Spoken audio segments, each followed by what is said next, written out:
വീട് വെക്കാൻ സ്ഥലം വാങ്ങിയതിനൊപ്പം ചുറ്റുമുള്ള 80 സെന്റ് സ്ഥലവും കൂടി വാങ്ങിയപ്പോൾ നവാസിന്റെ ഏറ്റവും വലിയ ആഗ്രഹം ആ വീടിന് ചുറ്റും കൃഷി ചെയ്യണം എന്നതായിരുന്നു.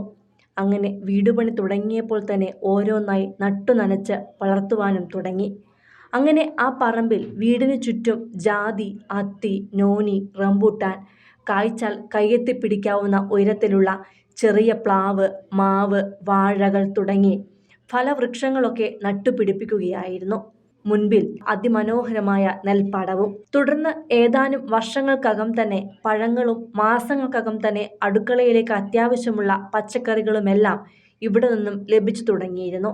വീട്ടിലെത്തുന്ന അതിഥികളെ സൽക്കരിക്കുവാൻ പറമ്പിൽ നിന്നുള്ള പഴങ്ങൾ തന്നെ ഉണ്ടായിരുന്നു ആ വീട്ടിൽ. എല്ലാ സീസണുകളിലും വീട്ടിലെ അടുക്കളത്തോട്ടം സമൃദ്ധമായിരുന്നു എന്നതാണ് സത്യം.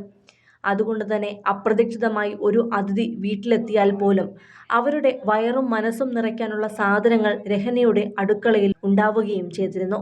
ഷൂട്ടിങ്ങും പ്രോഗ്രാമുകളും കഴിഞ്ഞ് വീട്ടിലെത്തിയാൽ ഇവയെ പരിപാലിക്കുകയായിരുന്നു നവാസിന്റെ ഏറ്റവും വലിയ ഇഷ്ടം. രഹനയും ഇക്കയ്ക്കൊപ്പം കൂടും. നവാസിന്റെ ഈ പ്രകൃതി സ്നേഹത്തിനു പിന്നിൽ ആരോഗ്യകരമായ ജീവിതം എന്ന ലക്ഷ്യം കൂടിയുണ്ടായിരുന്നു. ആരെ കണ്ടാലും ശരീരം സംരക്ഷിക്കേണ്ടതിനെക്കുറിച്ചും കഴിക്കേണ്ട ആഹാരങ്ങളെക്കുറിച്ചുമൊക്കെ പറഞ്ഞു കൊടുത്തിരുന്നു. ശരീരഭാരം കൂടിയവരാണെങ്കിൽ അവരോട് ചെയ്യേണ്ട എക്സസൈസുകളെക്കുറിച്ചും കഴിക്കേണ്ട ഭക്ഷണങ്ങളെക്കുറിച്ചെല്ലാം പറഞ്ഞു നൽകും. അത് കൃത്യമായി ഫോളോ ചെയ്യുന്നുണ്ടോ എന്ന് വിളിച്ചന്വേഷിക്കുകയും പിന്നീട് കാണുമ്പോൾ തടിച്ചോ മെലിഞ്ഞോ എന്നൊക്കെ പറയുകയും ചെയ്യും. അതുകൊണ്ട് തന്നെ ചെടികളും മരങ്ങളും ഏറെ ഇഷ്ടപ്പെട്ട നവാസ് തന്റെ നെസ്റ്റ് എന്ന മൺവീടിന് ചുറ്റും നട്ടുപിടിപ്പിച്ചത് നിരവധി ഫലവൃക്ഷത്തൈകളാണ്. കൂട്ടുകാർ വീട്ടിലേക്കെത്തിയാൽ ഇതെല്ലാം അവരെ ചുറ്റി നടന്ന് കാണിക്കലും അവർക്ക് അതിൽ ഓരോന്നും പറിച്ചു കൊടുക്കുന്നതുമൊക്കെ നവാസിന്റെ ഇഷ്ടങ്ങളായിരുന്നു. ആ വീട്ടിലേക്ക് വേണ്ട അത്യാവശ്യ പച്ചക്കറികളെല്ലാം ആ പറമ്പിൽ നിന്ന് തന്നെ കിട്ടിയിരുന്നു. വിഷം അടിച്ച പച്ചക്കറികൾ വാങ്ങി കഴിക്കാതെ വീട്ടുപറമ്പിൽ നിന്നും പറിച്ചെടുത്ത് കഴിക്കുന്ന തരത്തിൽ അത്രത്തോളം ശ്രദ്ധയാണ് അദ്ദേഹം ആരോഗ്യകാര്യത്തിൽ പുലർത്തിയിരുന്നതും. വീട്ടിൽ അതിഥികളോ കൂട്ടുകാരോ വന്നാൽ അവർക്ക് പറമ്പിലെ പഴങ്ങൾ പറിച്ചെടുത്ത് കഴിക്കാൻ കൊടുക്കുവാനും അതൊക്കെ ചുറ്റി നടന്ന് കാണിച്ചു കൊടുക്കാനുമൊക്കെ ഏറെ ഉത്സാഹവുമായിരുന്നു അദ്ദേഹത്തിന്. 14 വർഷം മുമ്പ് 2007 നവാസും രഹനയും ഈ സ്ഥലം വാങ്ങിയത്.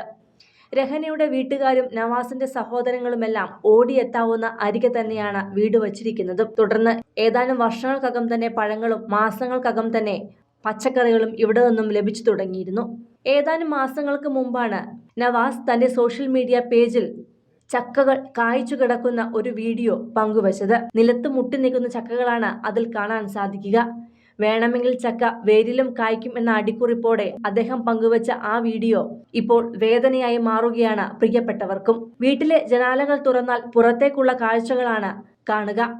അതിൽ നവാസിന്റെ അടുക്കളത്തോട്ടവും പറമ്പും നെൽപ്പാടവുമെല്ലാം കാണാം. നവാസ് ഓമനിച്ച് താലോലിച്ച് വളർത്തിയിരുന്ന ആ മരങ്ങളാണ് ഇപ്പോൾ പ്രിയപ്പെട്ടവർക്ക് തണലേകുന്നതും. കൂടുതൽ സിനിമ, സീരിയൽ, ചാനൽ വാർത്തകൾക്കും നിങ്ങളുടെ പ്രിയപ്പെട്ട താരങ്ങളുടെ എക്സ്ക്ലൂസീവ് അഭിമുഖങ്ങൾക്കുമായി സബ്സ്ക്രൈബ് ചെയ്യാൻ മറക്കല്ലേ.